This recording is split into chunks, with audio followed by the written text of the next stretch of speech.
urumva tukimufata gahunda heza umuntu yakunanira ugakora iki niba ariko hari mu bice bya hano mutima ntacyo tugenda ndakuvuga ngo rero wowe kimara kugira ngo wabonye gahunda ni njye nabonye akata mu bice bya hano gutya urabizi cyane neza ndabigutuye byaba ari ikibazo umuntu wo muri twe hagati yanjye nawe akavamo akagenda ari hano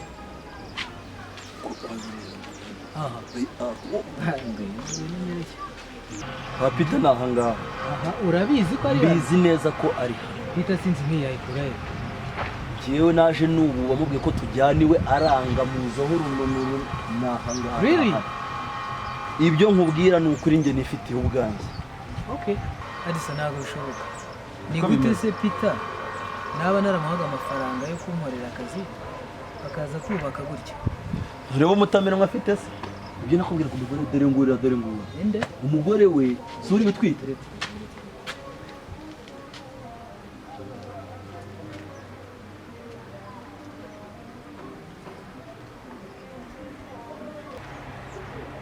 Addison rero yego nsanga hano ari Peter koko gahunda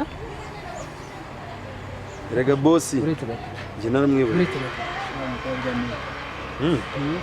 uramumenye ndamumenye kamara kiza kumenya ibya Peter menya iby'umukobwa umenye n'ibya Peter nta kibazo sawa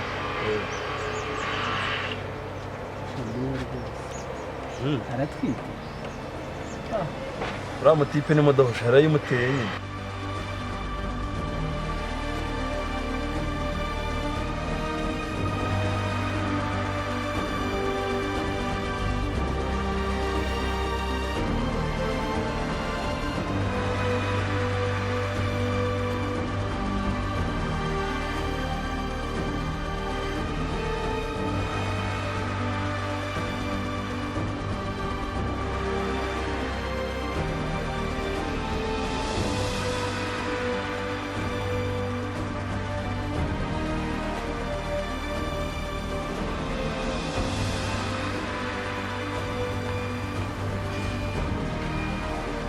Boss, dore inkweto za Peter neza.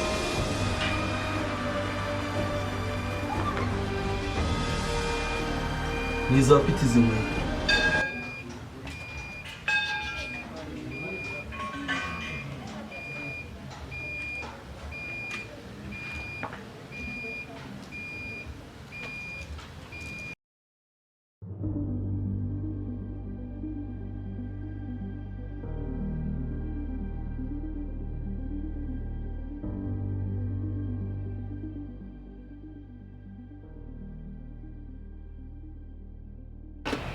Amanda,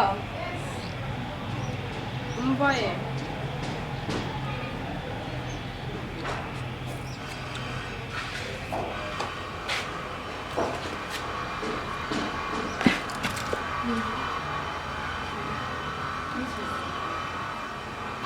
Harya kwa mukecuru byagenze gute?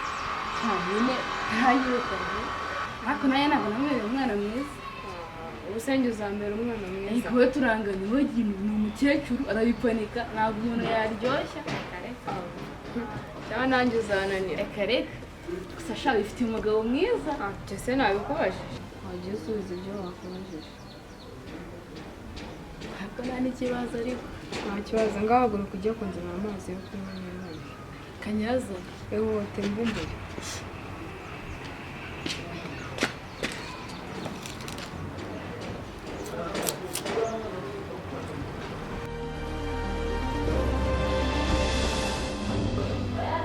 Uyu munsi Peter ndamutsindira umva.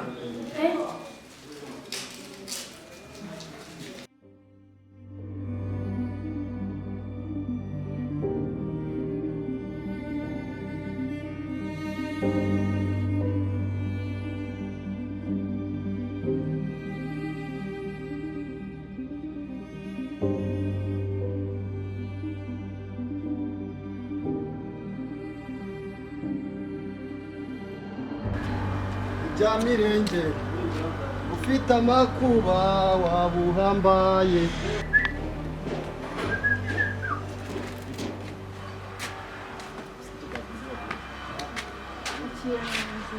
Mwana nifite inyota kabisa mbabarira boss ariko se reka manzi inyota mwana. ako murambanira ubu nako muyamuyebo cyako simbabarira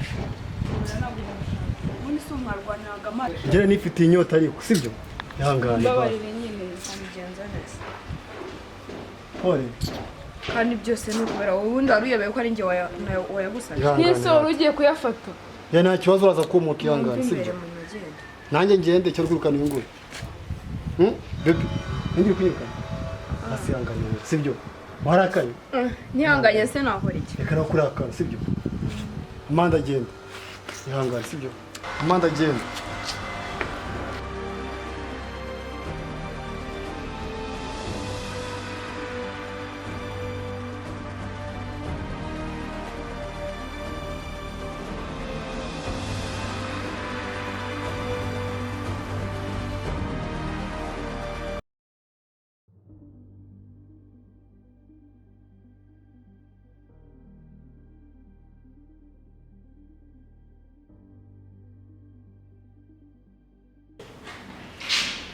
Vitesse, meze neza? meze neza Ewa nanjye magarimo kabisa. kwipanga neza Shabyiwe rero ntabwo bizi mvundisha. Bisaba kuga kabisa. bashaka umukozi Koze sazaboneka. zaboneka byarese Azaboneka igihe n'ikigero. ndabona n'umukara Nta bibi. Okay, reka tuganire no kwa Mukama. Nta kibazo. Rero nuko business imeze. Rero umutesi wo. Okay. Kuki mwakiriza cyane? cyo kunywa siporo gishobora ndashaka itawayini Okay. Ito ay bisisha. Ewa. Nazitumye ko abantu baragera hanga. Ariko nanditsinge osoma nta kibazo. cyo kunywa cyane naribe gatatu birenze kanayiba Okay, nta kibazo ni kwa mbere. Ariko nzi icyo cyo nzi ko igihe kizajya gufata ukamara soma nta kibazo. twanakubereye Icyo bitwaye se? ntacyo bitwaye Yeah, ndabona wowe uri kumwe n'ikibundi kaka ni mukazi. kawe Kazi bakajya n'umunyeri wazo mukazi. ndahinje kukwitaba kuko ubushize wari wambwiye uranshaka uyu munsi wambwira icyo wanshakiraga Okay, urabona muri iyi minsi nyine nagira ngo uze urebe imishinga mfite. Nagira ngo uze urebe imishinga mfite, urebe ikiburamo, icyo twakongeramo, ubimbwire, urabona ukuntu ibintu byose bizangana. okay uyu munsi nawe mfite n'akazi kenshi kuko nari nanze kugusuzugura nanjye kubanza kumva icyo wanshakiraga undi munsi nzaza tuyipange tubyoroganize tubishyire mu buryo Okay. Ntari bangaho ubishatse kabisa wareba buri kimwe cyose gikenewe tukagishyiramo angaha. Hanyuma ubona warabyumva. yego ariko se sheri kuki yari warangiye hafi ntabwo nakwanga siko twarabaye asheri ariko shanze neza nari twarabaye nyine turi kurangiza mwanga tugiye urambeshya ndakariza oya kariza nyine subize siko twarakuye sida uzi ukuntu ukunda cyane kuko twarabaye nyine bimwe by'aho ngaho uzi ikintu ushaka se bwo muri giki ndashaka kwirukana kariza tukibanira twenyine muri iki berega tubangamira kariza byariguye ntabwo ahita yirukana kano kanya ese gute bye ikabanza byahe umwana azabye kwa zabasa hanyuma tubone kumwirukana icyo bitwaye apfura agapfa adatwite ese bebe ngise ndi umwana mwiza ku buryo nzi ko natwara ifite nayo tuyikuremo bebe ibyo ntabwo mbyumva ntabwo nabona ko urumva ihindura reka nyine tuzayikomeza izagenda afite yo kubyara sibyo asubira abona tutubangamira mu mwanya yanjye nawe bebe ese nimba tubangamiye ariko twabigenza nta kundi biragoye biragoye ntabwo cyane bizakugoye subize ntabwo bizakugoye sibyo ntabwo bizakugoye Amanda umenye ko mfite ibisasu bibiri bya bose mu nda ibisasu ibisasu nyine gute se ni Amanda na Kariza n'ibintu bisanzwe. ntabwo byumvikana. Kuki bitumvikana se Gute kibaye se? iki? Murabigiye imikino umunsi umwe muzumva banyishe byarangiye. Kuki utabyumva? Ese ni gute abantu bahinduka ibisaza?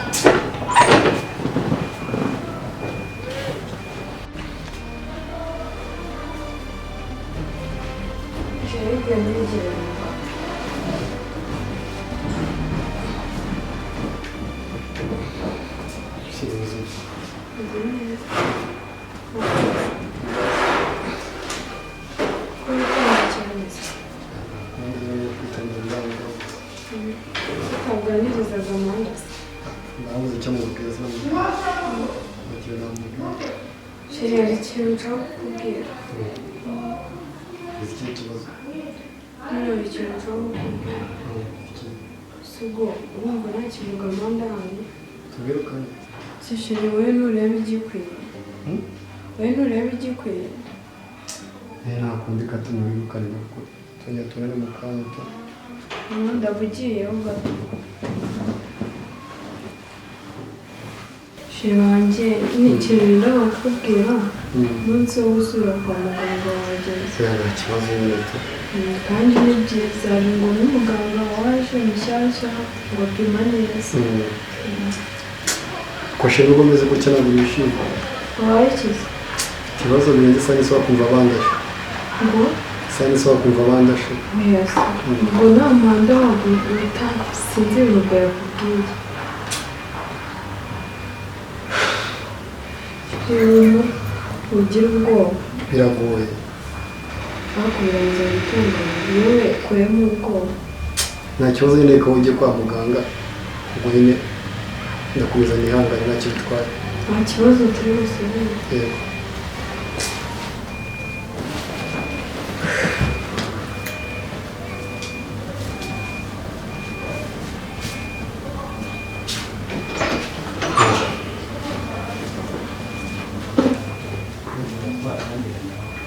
Ndapita narigenje wallahi none sinari kwizirika kuko nzabishobora.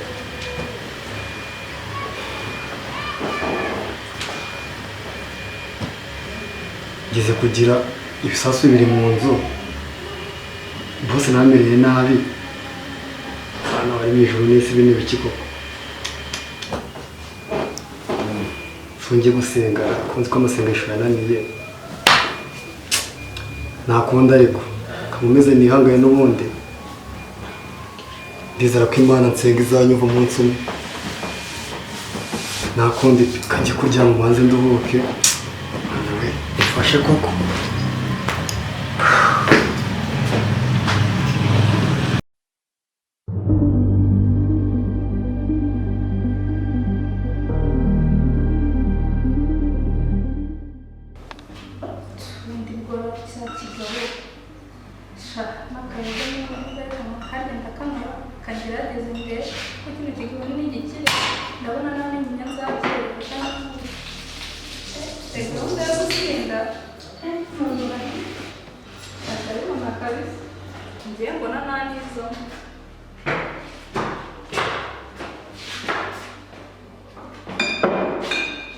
Biches. Ciao. Nezereza. Atihoza. Wewe unataka sana. Neza. Hadi muno mzo. Ntabwo nzima ariko nacyagemo kandi gusuzugura. Okay. Seko atetse. Wa. Anaje kushaka na mtu ariko ndaje mvuye. Rero anashaka kuremera kabisa.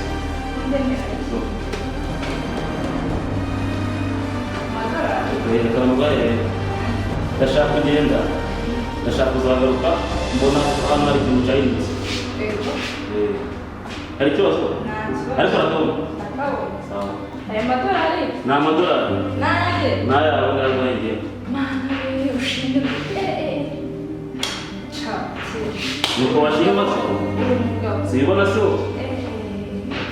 ahantu nzahabwa pe bazahabwa ikote mugana w'ababana oye kora ibyo bintu byose neza nta kibazo ngenda agiye tuzabona kuri telefone tuzabikemura rero ntabwo umunsi uzagakuza kugeza byagenze neza igihe wishore n'ingaruka uzambwira ukuntu byagenze sawa ubanzezera gutyo kubera umuntu ugiye kuba ntari nzagusezera ugarutse ntacyo bitwaye oya gukora akantu kamwe niba turebe ko nta kantu kariho kariho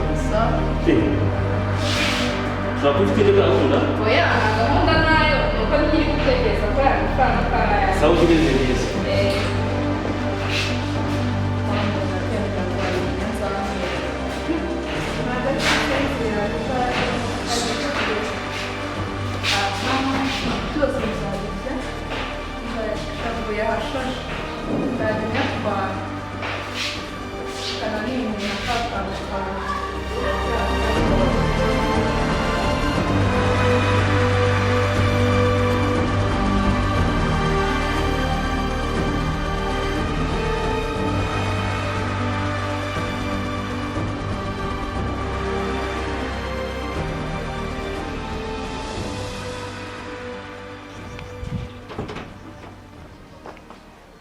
beti umeze gute sheri wanjye umeze neza urakomeye kabebe kameze fresh cyane ntabwo ari ukwanga kuvugisha ariko hari business mba ndimo byahatari ahantu nagwiriye amafaranga amera nkaho uyatoraguye aba ariko nashyizemo agakorwa tu kaka business reka ndi checking reba uko kameze cyane ndagukumbuye cyane urabona se ubuzima bwawe bumeze neza bumeze neza urabona ari gucuruza bumeze neza urabona niba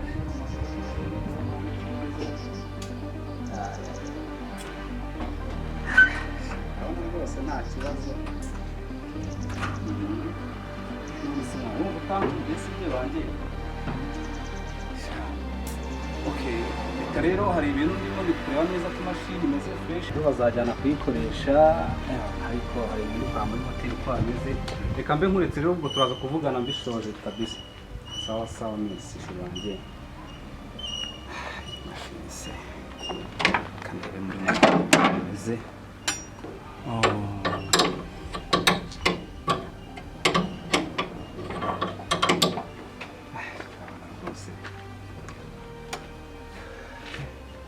imashini yanjye nayihaye umukozi none yarayangije ase nk'uwo muginga winjira adakomanze we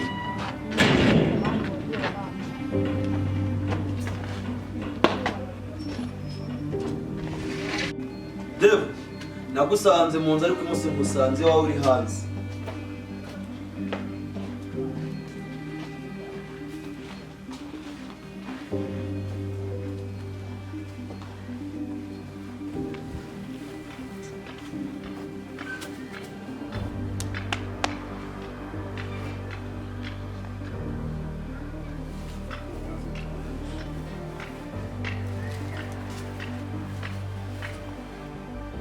usanze mu nzu none ubu nsanze hanze ndi umuntu w'umugabo si wo kurwanisha inkoni ndabona uri muri mudi wo kurwana vayo turwane njye ndiyizeye mani ndiyizeye nakoze ibaba urambona mani vayo Devon uharyo wakoze ibaba kanze nkugurutse kankugurutse ubibone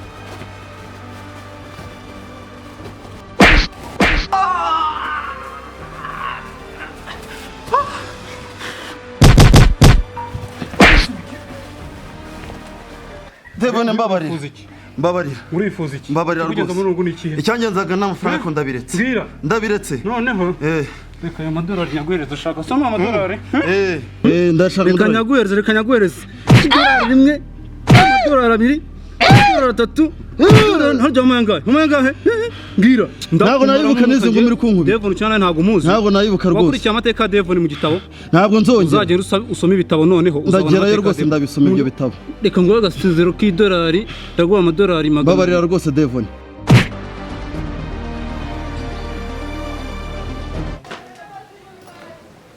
Fanny, umeze neza? Ya, meze neza nta kibazo. Nta kibazo. Hano hashyizeho n'agateta. Ya, nasanze ari ngombwa nyine. Nibwiye ko kambera. Wagashyizeho ryari? Hashize 2 weeks ngira ngo. Impamvu nashatse ko uyu munsi tuganira, urabona mba nagiye nirukanka nanjye ubuzima ni hatari. Nagira ngo mubaze hari ikibazo wumva ufite mu buzima, umeze ute, menye uko ubayeho mu rugo nyine. Njyewe ubusanzwe meze neza gusa nyine hari ibintu nimba nakakara amatsiko mba mbifitiye. Amatsiko? Ya. Ni utubazo nyine dufite mba nshaka kumenya. None se hano ntiwahishimiye? Ntabwo uri kumwe n'ababyeyi ariko narayishimiye but have to know everything about your life, your business. Yeah. But I think my business is separate. I don't know why you need to know about that. But I think right now I'm a family member. So wait. Now I'm looking you like my daughter, you know. Yeah. So I have to know everything.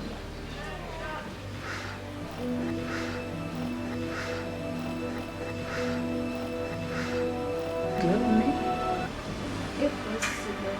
But first So if you want to help me, I need much money. Do you have it? Fanny, sorry, reka nkubwire.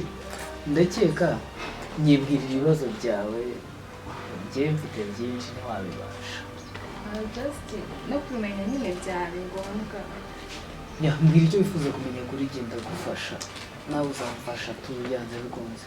Okay, first ukuntu wakuze ubayeho, wanyu, ubundi business wakoranaga na papa.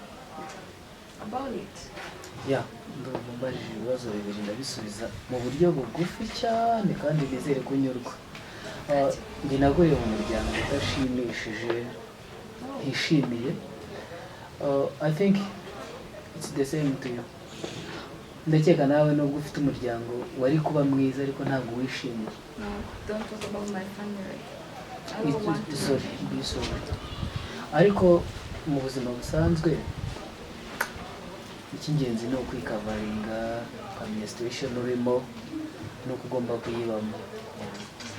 Rero mufata nk'umwana wanjye, urabona ubana na Cynthia, mwese mbafata kimwe kandi Cynthia nawe afite long story, nimuganira uzabimenya. So hari umuntu mfite negereje mu kanya, ubwo tuzajya tugenda uzisanzure ujye mbaza ikibazo ufite. Hari umuntu turi kumwe ngira ngo uri hafi kugera hano. So about my life, I think we will talk about that. Hari ibyo ushobora kumva sibyo? Ubwo ndakeka ari hafi umubona mu byo turi buganire uragenda wumva biki muri my story. Okay? Kandi uzisanzure. Benny. Deo. Yes. Nawe kuba mbona ugenda utuje wa? So ubuzima se subize. Birumvikana. Umeze uteze? Meze neza. Benny, hari ikibazo nawe nari nje ngo twigeho. Icyari rya shuri uburyo ryasenyutse. Ishuri rye nifuzaga ko tubikomeza, niyo mpamvu nari naguhamagaye kugira ngo nyine ukomeze akazi. Ntabwo byashoboka. Nanjye natangiye kwiga rero umva ntabwo nakora ngo njye no kwigisha ntabwo byavamo. Okay. Tuzakomeza tubivugane, ndakeka umwanzuro bitarangirana n'uyu munsi. Yes. Ntacyo bitwaye ariko nizere ko bizagenda neza. Reka tubyizere, ntabwo navuga ngo bizagera, reka twizere. Fanny, neza ku gatelefone gatoya mvugane n'umuhungu. Devo wasanze rero turi muri byinshi. Yes. Wenda turaza gutemberana twicare n'ahantu dufata akantu turusheho kubivuga. Nta kibazo cyo excuse me, reka mvugane n'umuhungu wanjye. Yes, see this. Wangera mu rugo gato tukavugana. Si umeze ute? okay tebuka ndi mu rugo niba wari uri mu nzira uza ntacyo ubwo nanjye bihuriyemo nuko nguhamagara sawa sawa nabundi Devo nta kibazo ndaje tujya ahantu twicare tubivuganeho nta kibazo tu gusa wenda uzihanganira amakosa yagiye aba mu buzima nyine n'ibisanzwe biriya bibaho nta kibazo gusa nyine ijambo rivuga ngo urampakanira kuba twatererana abana b'ishuri oya hashize igihe kitari kinini twabikosora bigakunda tuzabiganiraho neza Devo ndumva nta birenze biriya bizagenda neza bizagenda neza nta kwenga icya mbere ni ukwizera reka twizere Harrison biteze sawa ko mbona tutameze neza wabaye banjengereje banyishe bandeze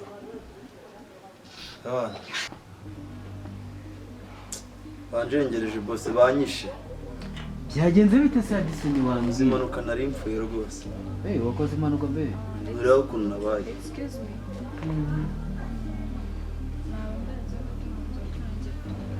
nta kibazo fana igenda kimwe gishaka bose umuntu yangonze yanyibye umugore ariko yangonze abishaka shuwa yambabaje bikomeye ariko nzabyikemurira nta bufasha ukeneye kuba twakemura icyo kibazo se ibyo nzabyikemurira njyewe adi se bite kandi noneho nashize ni ukuri navunaguritse ubwo urataka imvune cyane bimerewe nabi mvuye no kwa muganga reka ngende ubwo ya gahunda tuzayiganiraho mwitonze sawa Devo bibe byiza turi kumwe kandi Hadison Chapeau mungu wanjye yakugonze nirurangiza kabisa ariko azana kwica wakugonze ariko pole mwana uzakira kabisa ibyiringiro biracyahari ariko utitonze yazagusubira akakurangiza wundi akawumaramo umwuka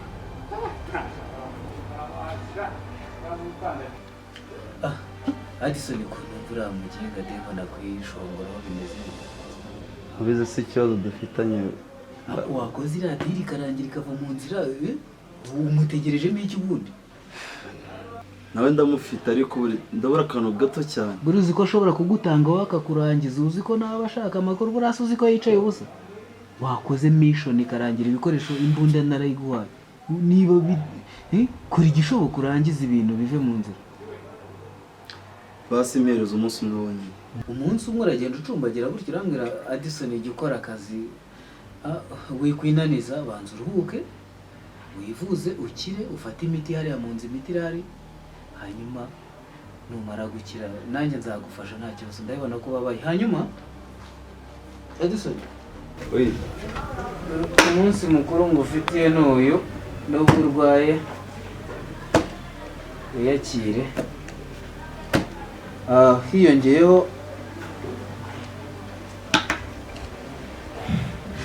urakoze bose urakoze nagusabye umunsi umwe nubwo ncumbagira ariko n'imbunda ntizigire icumbagira imbunda ntizacumbagira gerageza rero ujye mu nzu wiyondore ubundi ubwo nzaba mbimenye uyu munsi mukuru mpaye rwose